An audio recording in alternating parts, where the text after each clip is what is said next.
Hello everyone, সবাই আশা করি ভালোই আছো। দিনটা ছিল 28শে এপ্রিল।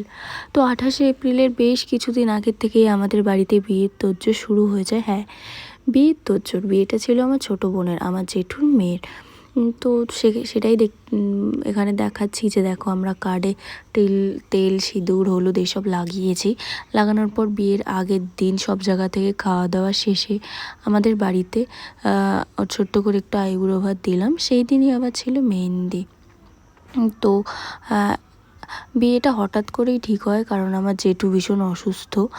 হঠাৎ করে 2 মাসের মধ্যে ঠিক হয়ে বিয়ের দিন চলেও আসে। বিয়েটা ঠিকঠাকভাবে হয়েও যায়, কিন্তু সব কিছু এত আনন্দের মধ্যেও কিছু একটা খারাপ লাগা থেকেই যায়। কারণ 28শে এপ্রিল বিয়ের দিন সকাল থেকে দুপুর অবধি সব ঠিকঠাক ছিল। আমি আর আমার বোন গায়ে হলুদের পর আমরা দুজনেই পার্লারে চলে যাই সাজার জন্য। তো সেখানে যাই, ও সাজতেও বসে যায়। প্রায় 4:30 পৌনে 5টা নাগাদ একটা খারাপ ঘটনা আমরা শুনতে পাই যে পাশের বাড়ির এক মামা, উনি হঠাৎ করেই মারা গেছেন। তো সবাই টেনশানে পড়ে যায়। এই যে তখন ওর মোটামুটি কমপ্লিটের দিকে, তো এই সময়টায় আমরা জানতে পারি যে উনি আর নেই আমাদের মধ্যে। তো তখন একটা এরকম একটা ঘটনা শোনার পর আমরা সবাই মানে ভীষণ ঘাবড়িয়েছিলাম। সবার কত এক্সাইটমেন্ট, সবাই নতুন জামা কাপড় কিনেছে পরবে। তো এসব কারোরই কোনো কিছু করা হয়নি, যেটুকু না করলে নয়। আমাদের সঙ্গে ওতপ্রোতভাবে জড়িত ওনারা, আমাদের পাশের বাড়ি একদম। তো তাদের এরকম দুঃখের সময় আমরা আনন্দ করবো এরকম তো হতে পারে না, যেটুকু না করলে নয়। তো আমরা সেটুকুই করেছি। ও কোনো মতে সেজে এসেছে, আসার পর বিয়েটা হয়ে ওকে ঘরে ঢুকিয়ে দেওয়ার পর ডেড বডি বের করা হবে, সেই জন্য সবাই একটু তাড়াহুড়ায় ছিল। এত ডেকোরেশন, এত কিছু, তার মধ্যেও একটা ভালো কিছু যে গেছে সে একটা সুন্দর পরিবেশের মধ্যে দিয়ে গেছে। এত সুন্দর জাঁকজমকের মধ্যে দিয়ে তিনি বেরিয়েছে, সেটা ভাগ্যেই নিয়ে এসেছিলো।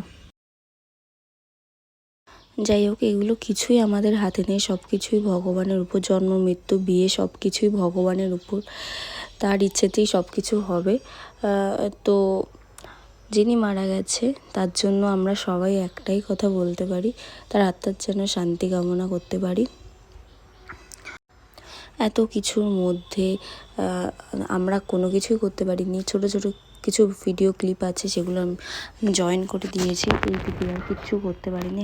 কিচ্ছু করতে পারিনি, না ফটো তুলতে পেরেছি, না কিছু করতে পেরেছি, কোনো কিছুই করা হয়নি।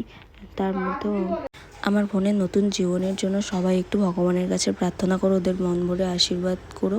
আর যদি আমার এই ভিডিওটি কারোর ভালো লেগে থাকে তো আমার পেজটিকে ফলো করে লাইক কমেন্ট শেয়ার করে আমার পাশে থেকো, এইটুকুই চাওয়া, আর কোনো কিছু চাই না। তো আজকের মতন এখানেই, দেখা হবে অন্য কোনো ভিডিওতে। বাই।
বলবো দাদা সামনে দেখাও, তোরা দেখাও একটু কাপড়টা দাদা সোজা করে দাও না।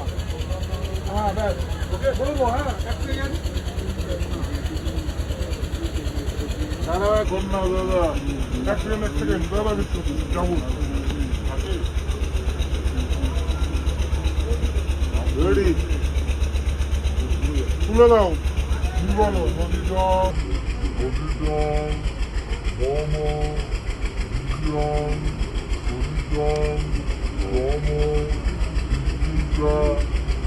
গানে দাও করো আর